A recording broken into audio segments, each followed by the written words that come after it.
Bonjour, bonjour. Je vous salue dans le précieux nom du Seigneur Jésus-Christ ce matin. Et ce matin, nous avons une très très bonne nouvelle. Oui, cette nouvelle est dans Jacques 4, 12. Écoutez bien la parole. Un seul est législateur et juge. C'est celui qui peut sauver et perdre. Mais toi, qui es-tu qui juge le prochain? Un seul est législateur et juge. Le législateur, c'est quelqu'un qui fait des lois. Un législateur, c'est celui qui fait des lois. C'est comme un gouvernement qui fait des lois. Or, là, il s'agit de Dieu. C'est lui qui a fait des lois dans le monde entier, dans lesquelles nous sommes régis. Et selon les lois qu'il a établies sur cette terre, il juge. Toi qui n'obéis pas à cette loi, il te juge. Voilà, parce que c'est lui qui les a établis. Donc, c'est celui-là qu'il faut craindre. C'est celui-là qu'il faut respecter. C'est celui-là qu'il faut craindre. Jésus-Christ, le Dieu qui a régi, qui a établi ces lois-là qui nous régit aujourd'hui. Tu vois? Mais juger ton prochain, cela n'est pas nécessaire parce que tu t'es fait du mal à toi-même, puisque ce n'est pas lui, ton prochain, qui a fait ces lois.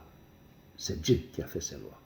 Donc, ne juge pas ton prochain, mais prie pour lui, pour qu'il soit à la hauteur de là où tu veux qu'il soit. Puisque si tu le juges, c'est parce qu'il n'est pas à la hauteur de quelque chose. Alors, si tu veux qu'il soit à la hauteur, prie pour lui, pour que Dieu lui donne la force d'être à la hauteur. Voici ce qu'il faut faire. Mais le juger, c'est un péché. Oui, c'est un péché. C'est pourquoi Dieu demande de ne pas juger notre prochain. De ne pas juger. Parce que c'est Dieu, le législateur. À lui, la vengeance. À lui, la rétribution. Selon les lois qu'il a établies, celui qui n'a pas respecté, c'est lui qui est le seul juge qui fait. Pourquoi il n'a pas respecté? Et lui, maintenant, il les juge et il les condamne selon les dispositions de la loi qu'il a établie sur cette terre des hommes et qui nous régit. D'accord? Donc, juge pas ton prochain. Juge pas ton prochain. Ce que Dieu nous a demandé pour notre prochain, il a dit, aime ton prochain comme toi-même. C'est ça, ce qu'il faut qu'on fasse. Aime notre prochain. Parce que l'amour en elle-même, là, est une puissance que personne, que tu ne sais pas.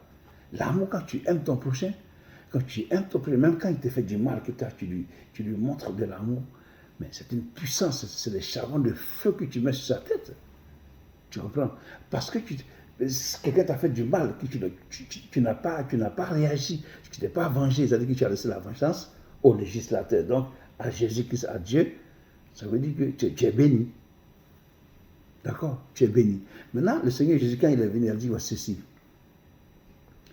Dans Luc 12, verset 5, il dit, je vous montrerai qui vous devez craindre. Craignez celui qui, après avoir tué, a le pouvoir de jeter dans la géhenne. Oui, je vous le dis, c'est lui que vous devez craindre. Donc, Dieu, il faut craindre Dieu, mon frère. Il faut craindre Dieu, parce que le Dieu que nous adorons n'est pas un Dieu, n'est pas notre camarade. Il n'est pas notre camarade. Il faut le craindre. La crainte est mélangée avec l'amour. Dans la crainte, il y a l'amour. Dans la crainte, il y a le respect. Dans la crainte, il y a l'adoration. Donc il faut craindre Dieu. C'est ce que le Seigneur Jésus-Christ nous recommande, de craindre le Créateur. Non, là. Sans sa volonté, on ne serait pas là. Sans lui, on ne serait pas là, actuellement là. Non, pas possible. C'est pourquoi il est avantageux pour nous-mêmes, de le respecter profondément et d'agir conformément à la parole qu'il a établie pour nous. C'est à ce moment-là, c'est à cela que nous sommes ses enfants. Tu comprends? Comment tu vas savoir si tu es enfant de Dieu, si tu n'obéis pas à sa parole? D'accord? Que Dieu te bénisse. Je prie pour mes frères et sœurs qui n'ont pas encore fait la décision de se baptiser. Les temps sont vraiment mauvais. Regarde autour de toi. Les temps, ça ne va pas. Donne ta vie à Jésus-Christ. Réconcilie-toi avec ton Créateur, avec le législateur. Réconcilie-toi avec lui, s'il te plaît. Car les temps sont vraiment mauvais. Et marche à sa suite pour que tu sois sauvé quand il va venir. Parce qu'il vient là bientôt. Que Dieu vous bénisse pour cette journée. Amen.